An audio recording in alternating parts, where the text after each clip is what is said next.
This has to be the right way.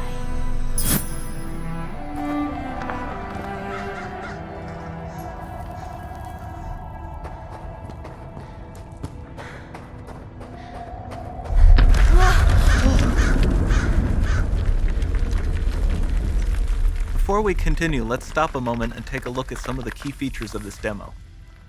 Much of what you see was built with Quixel Megascan assets, but instead of using the game versions, we used the cinematic versions, which would typically only be used in film.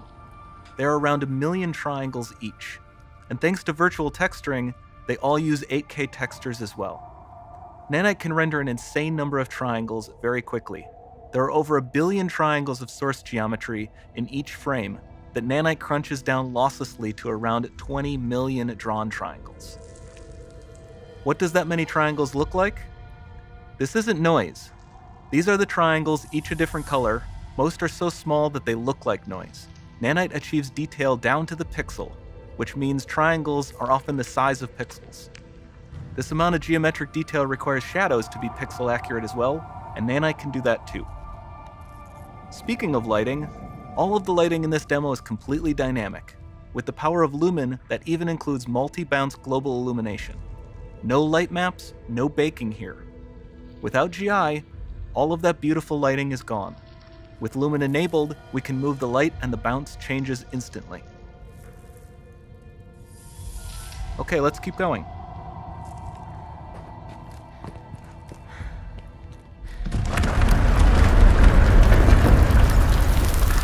We've made some great additions to our audio system as well.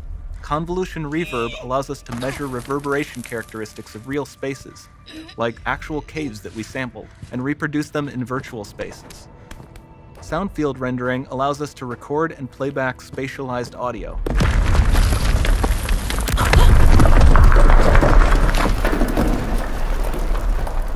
All of this adds up to a more immersive experience.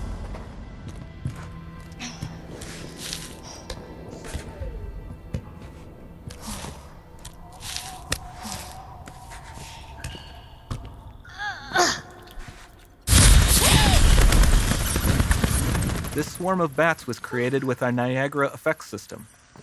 Particles in Niagara can now talk to one another and understand their environment like never before.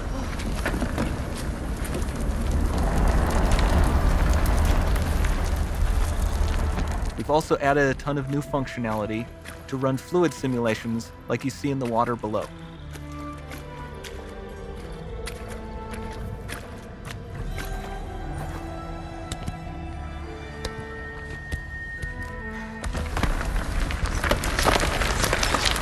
The demo runs on our chaos physics system. Here we are using it to accurately simulate the rigid bodies of the falling rocks and the cloth of her scarf.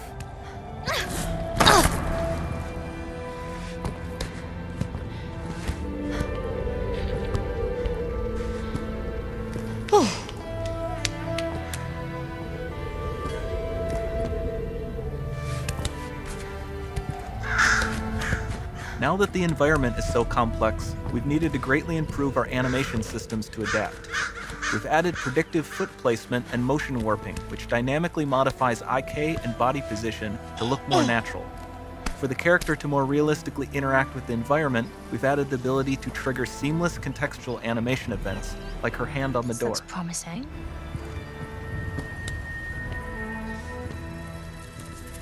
Dynamic GI is amazing, not just for speeding up iteration, but also for its impact on gameplay.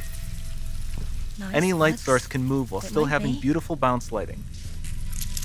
Dynamic illumination means specular as well, which you can see on all the metal surfaces.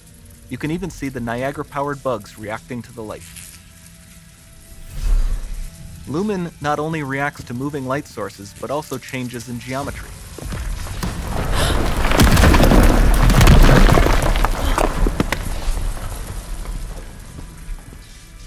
Remember we mentioned high poly assets? This statue was imported directly from ZBrush and is more than 33 million triangles.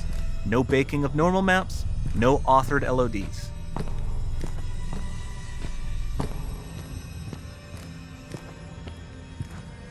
And we can do more than a single statue. There are nearly 500 of that exact statue at the same detail level placed in this room, for a total of over 16 billion triangles from statues alone. Over this entire demo, there are hundreds of billions of triangles.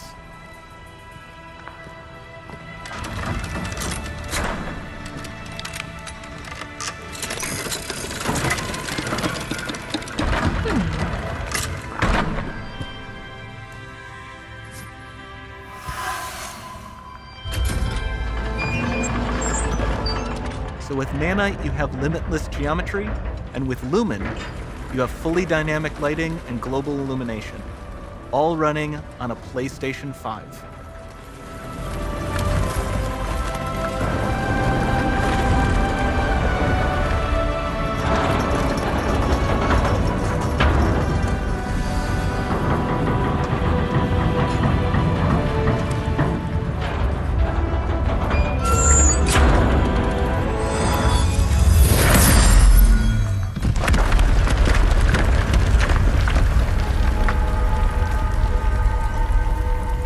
There's not much time left.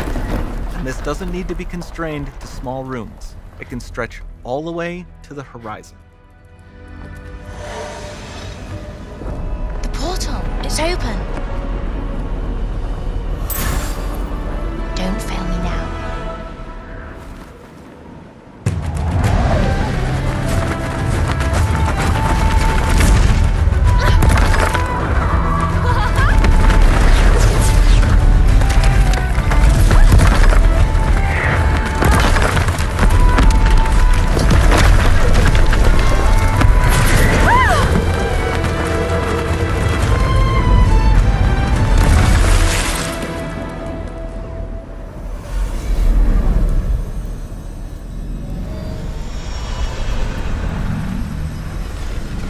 It's time to see what's next.